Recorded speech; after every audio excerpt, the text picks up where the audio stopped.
told me at the beginning of the year that we were going to go from starting with 6 interest rate cuts to now where we're hoping to get 1, right?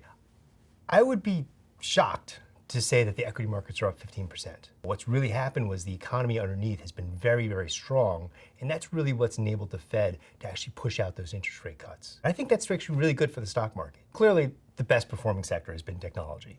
Of course, with all of the AI powering the technology gains.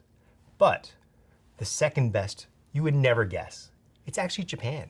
And that's really because of the corporate reform movement that's going on with Japan, as well as the weaker yen. So then we've also got other economically sensitive sectors like financials and industrials doing quite well, underlying the health of the economy, as well as generally the rebuild that's needed in manufacturing. Lagging the stock market is consumer, not surprisingly, as well as materials. There is a question in terms of how long the consumer can stay healthy given the level of inflation that we have right now. Inflation has actually been stickier than the world expected. And higher for longer means that we actually have to be more selective in the types of companies that we invest in. We have to actually manage the risks to the higher costs of capital. One of the biggest risks we see out there is the concentration in the market. There's a handful of stocks whose valuations, for deserved reasons, have gone up quite high. What we need to do is we need to turn our attention from what we've called the Magnificent Seven to the Magnificent Others.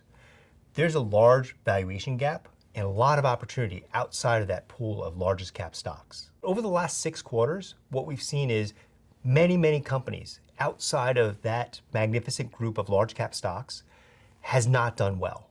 They've beat and the market just hasn't reacted. On the other side, if they miss, they get punished just as much as they always have. This asymmetry is actually what opens up a lot of opportunities to us. What's going to be the catalyst for valuations to reconverge and actually get rewarded for some of the opportunities that we're seeing? Well, one of the big catalysts is actually AI itself. Rather than just sticking to the largest cap companies who are right now the poster child of AI, there's a lot of other opportunities playing here, both from the providers of AI and the AI enablers to also the AI beneficiaries. On the enabler side, just think about what it takes to create some of the large language models. You have data centers. You actually have a lot of power that you need to power those data centers.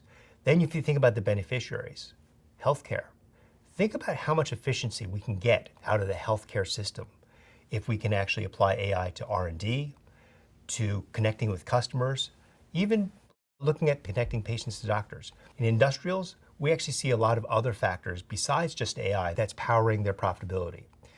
There's a lot of move towards reshoring of manufacturing capability and building up industrial strength within each country. We see that also in Europe. We're expecting a manufacturing renaissance in Europe, and that's where we're finding a lot of growth opportunities outside of the US. And finally, we're actually seeing a lot of movement in emerging markets. That's an area that's been depressed for a very long time because of the headwinds we're seeing from China.